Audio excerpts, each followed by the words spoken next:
When it comes to illegal drug smuggling, we know two names all too well: Pablo Escobar and El Chapo. They've both been the subject of countless television series, movies, books, and various other pieces of entertainment. Still, while they both became famous for similar things, they're incredibly different people. We're going to take a look at Pablo Escobar and El Chapo and see how they compare, which one was the best and worst at what they did throughout their high-profile drug trafficking careers. Childhood: Escobar, born 1949. Pablo Emilio Escobar Gaviria was born on December 1st, 1949, in the Antioquia Department, Colombia, in the city of Rio Negro. Escobar's mother was a school teacher, while his father was a cattle farmer. His family was large, as Escobar was one of 7 kids. Overall, his family's financial situation wasn't dire. They managed to not only survive, but live a reasonably comfortable life. Escobar lived in an area with a lot of narcotics, so he began purchasing marijuana for himself to enjoy. Still, he saw that something about the narcotics business could earn him a lot of money. He made an important observation about American tourists, who he realized were embracing cocaine in abundance. Escobar had been engaged in numerous illegal activities. Still, seeing the power of this prevalent white powder in Colombia, he knew there was an opportunity to make money, and a lot of it. So, how does that compare to El Chapo's childhood? Childhood: El Chapo, born 1957. Joaquin Archivaldo Guzman Loera was born on April 4th, 1957, in Sinaloa, Mexico. His family wasn't wealthy, and he lived in the rural part of Sinaloa, in the rural community of La Tuna, Badiraguato. His mother was the one who kept their large household together, while Joaquin's father was a cattle rancher, just like Escobar's. However, contradictory evidence suggests that it's possible, not confirmed but possible, that he was an opioid farmer. His childhood saw Joaquin adopting a business mindset by selling oranges on the street. He'd eventually drop out of school and begin working with his father. However, as he grew older, he began turning to more lucrative sources of income. El Chapo was kicked out of his home while he was in his teens. He was forced to make it on his own. At age 15, he began selling marijuana. Eventually, he'd quit the farm work and turn his full attention to what was once a side hustle. Like Escobar in his childhood, this was just the beginning of his foray into the narcotics market. Rise to power: Escobar. Escobar's rise to power truly began in 1975. While by this point he'd already been buying, refining, and selling cocaine to the United States, it was about to get serious. He'd already been doing well on his own, but when the Medellin cartel lost their leader, drug lord Fabio Restrepo, Escobar stepped in and filled the vacuum left by the slain leader. This self-made millionaire was on the way to billionaire status. His reign as the leader of the Medellin cartel was marked by exceptional growth and domination of the narcotics trade across North and South America. He massively expanded the organization's production, distribution, and in turn, their influence and bottom line. It didn't take long for Escobar to be responsible for 80% of the United States' illegal cocaine supply. Rise to power: El Chapo. El Chapo started early, working for a series of drug cartels in Mexico. In the 70s, he worked for drug lord Héctor El Guerra Palma.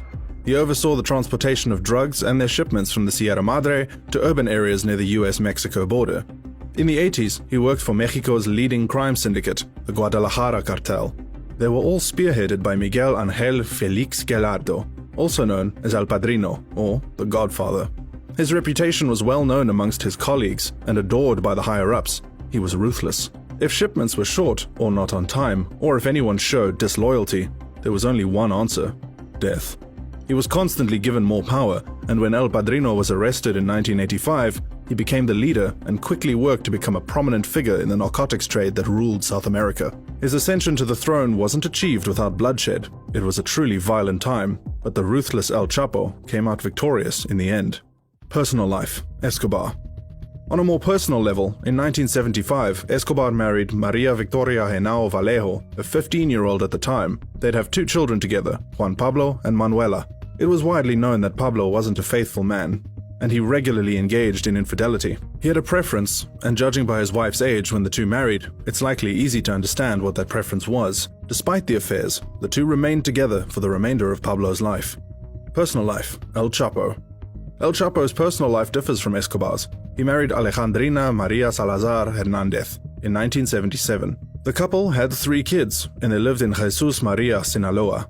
Their marriage wouldn't last forever, as he eventually fell in love with a bank clerk named Estela Peña of Nayarit, whom he'd kidnapped and slept with. Addicted to love in all of the worst places, El Chapo would marry again in the mid-80s to Griselda López Pérez, with whom he'd have 4 children. The third time really is the charm. Well, not really. he went and married another girl, this time 18-year-old Emma Coronel Aispuro, in 2007, and Lopez Perez was actually arrested in 2010. The couple had twins, and she was later arrested in 2021 after admitting to helping El Chapo run his empire. Many of El Chapo's children and former wives are either in jail or dead as a result of being wrapped up in a dangerous world of narcotics. While Escobar was unfaithful, between the two of them, he was more of the family man, as much as one can be in this fast and loose world of the illegal drug trade. Influence. Escobar. Escobar held considerable leverage and therefore had a significant amount of influence over the government, local law enforcement, and just about everything he felt necessary to intervene in. In addition, he was known for being a ruthless man, and he had a method for dealing with enemies, plato a plomo, which means silver or lead. His methods for politicians started at bribery, but if you continued opposing him, he'd make sure you never live long enough to do anything that might hurt him. He didn't kill based on any criteria other than who was the enemy. If you were rich, poor, a politician, or a farmer, these details simply never factored into the equation. The amount of people Escobar's been responsible for killing is unknown, but the estimates run in the thousands. His most targeted victims were judges, politicians, journalists, criminals, and any member of law enforcement. Influence. El Chapo. Drug lords know how to obtain influence, money, and threats. He had everyone in his back pocket all across Mexico. When he was arrested in 2001, he paid $2.5 million to escape from prison. Considering how many times he's escaped over the years, it's safe to assume he's paid a lot of money to prison guards and wardens in order to silence them.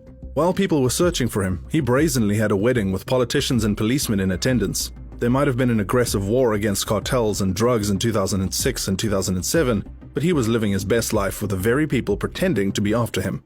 Pinnacle of power. Escobar.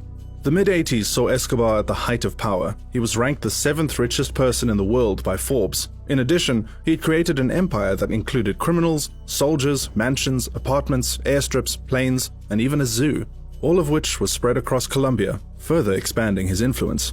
He made sure to focus on the Medellin area, ensuring that the residents of the city felt his presence as a positive thing, not a negative. His cartel spent millions renovating and building schools, parks, stadiums, churches, and homes. He was, to some, a hero, and for others, the world's most wanted criminal.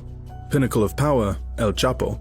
El Chapo was diversifying. He wasn't just selling tons of cocaine, but also meth. He manufactured and sold directly to the market. It was almost like a farm-to-table type of vibe, but more deadly, I guess. His power in the region was only expanding. He had so many people working for him, and his empire was expanding rapidly. He was the new godfather of various cartels across Mexico. They all answered to him. The fall. Escobar. For over a decade, Escobar had been a target of law enforcement agencies in Colombia and various parts of the world, especially the United States.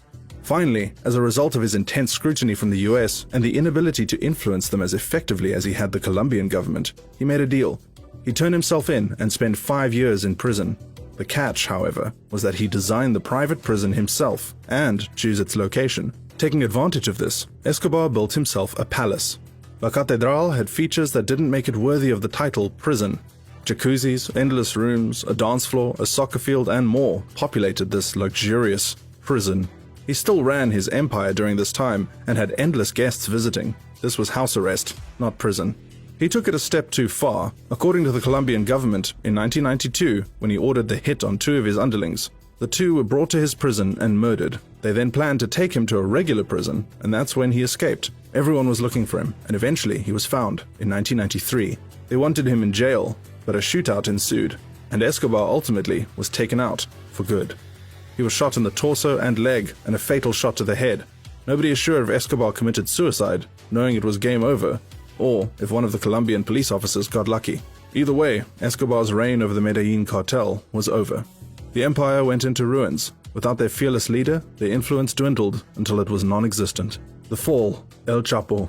Eventually, in 1993, Guzman would be arrested and sentenced to 20 years in a maximum security prison. He managed to bribe guards, so he constantly had visitors, and still managed to run his empire. He escaped in 2001 thanks to a bribe made out to a prison guard. By 2009, he'd successfully expanded his empire while in hiding, and even became a billionaire. In 2012, the US were over his antics and froze his accounts, as well as offering rewards for information, and in 2014, they got him. The US wanted him, but Mexico was convinced he wouldn't escape again. They were wrong. 18 months later, he escaped through the most insane underground tunnel system that had been dug under the prison. directly into his cell. In January 2016, Guzman was again apprehended and taken back to the same prison before he was ultimately moved to a prison near the border. In January of 2017, he was extradited to the US, where he remained while he was on trial.